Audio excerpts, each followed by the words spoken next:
ఆరోగ్యశ్రీ కింద రాష్ట్ర ప్రభుత్వం దగ్గర ఉంది. అయినా మళ్ళీ దరఖాస్తుకి ఎందుకు అడుగుతా ఉన్నాం. ఈరోజు ఇది పూర్తిగా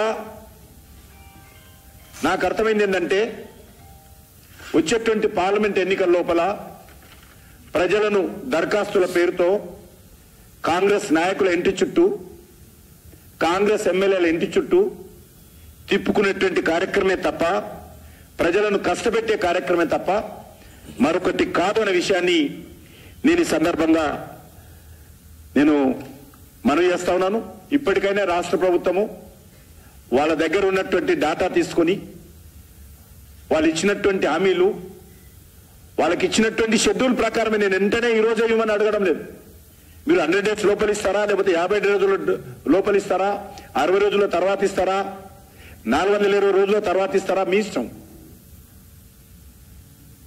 కాబట్టి మీరు ఎప్పుడు ఇస్తారు కానీ ప్రజలను అనవసరంగా ఆఫీసుల చుట్టూ తిప్పి పేదలను, కూలీనాలి చేసుకున్నటువంటి బడుగు బలైన వర్గాలను అనవసరంగా ఇబ్బంది పెట్టొద్దు అనేది మాత్రమే నేను ఈ సందర్భంగా మనవి చేస్తా ఉన్నాను.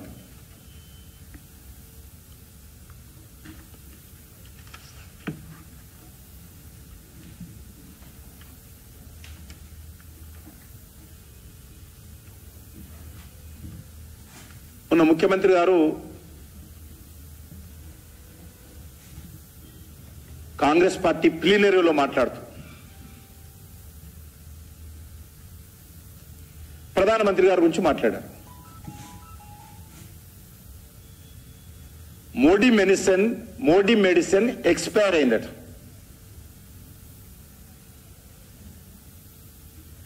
ఆయన ఎక్కడ వేసుకున్నాడో నాకు తెలియదు, ఏ మెడిసిన్ వేసుకున్నాడో కానీ ఎట్లా ఎక్స్పైర్ అయిందో నాకైతే తెలియదు.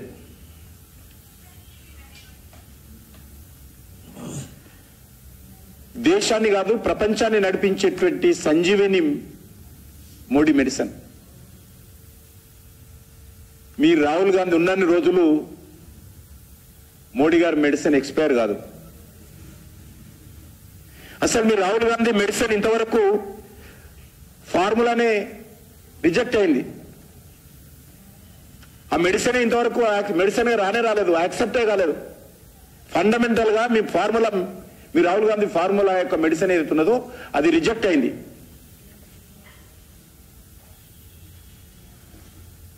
రిజెక్టెడ్ మీడియా ఫార్ములా అయినది.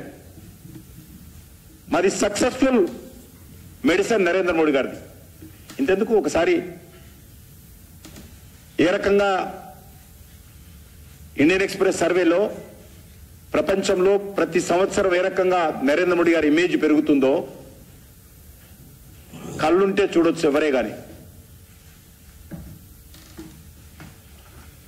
ప్రపంచవ్యాప్తంగా సోషల్ మీడియాలో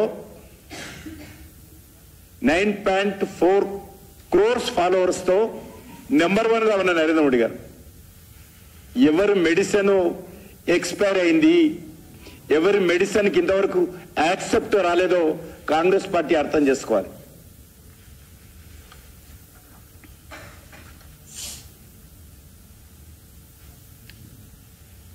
ప్రపంచంలో 5వ ఆర్థిక వ్యవస్థగా ఈరోజు భారతదేశం ఎదిగింది.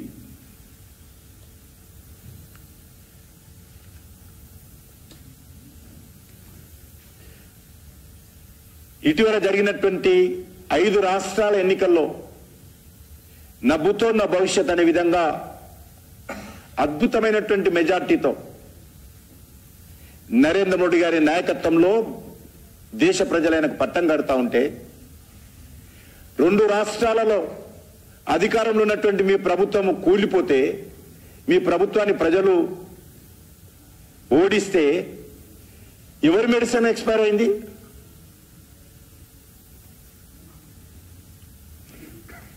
ఇది తెలుసు. ఇటీవల జరిగినటువంటి ఎన్నికల్లో మోడీ గారి ఇమేజ్ ముందు కుటుంబ పార్టీలు వెలవెలపోయాయి. తెలంగాణలో కూడా కాంగ్రెస్ గెలవలే, బీఆర్ఎస్ ఓడిపోయింది.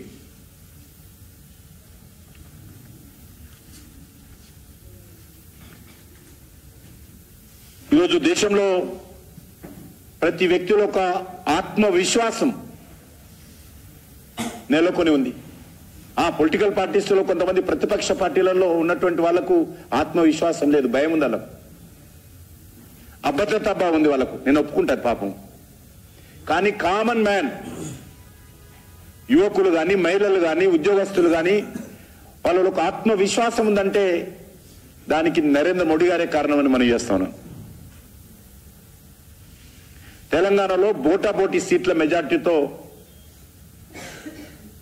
ఇక్కడ కాంగ్రెస్ పార్టీ గెలిచింది. అదే మధ్యప్రదేశ్లో, అదే ఛత్తీస్గఢ్లో, అదే రాజస్థాన్లో అబ్సల్యూట్ మెజార్టీతో, అద్భుతమైనటువంటి మెజార్టీతో, ప్రజల ఆశీస్సులతో అక్కడ కాంగ్రెస్ పార్టీని కాదని అక్కడ భారతీయ జనతా పార్టీ జెండా ఎగిరింది.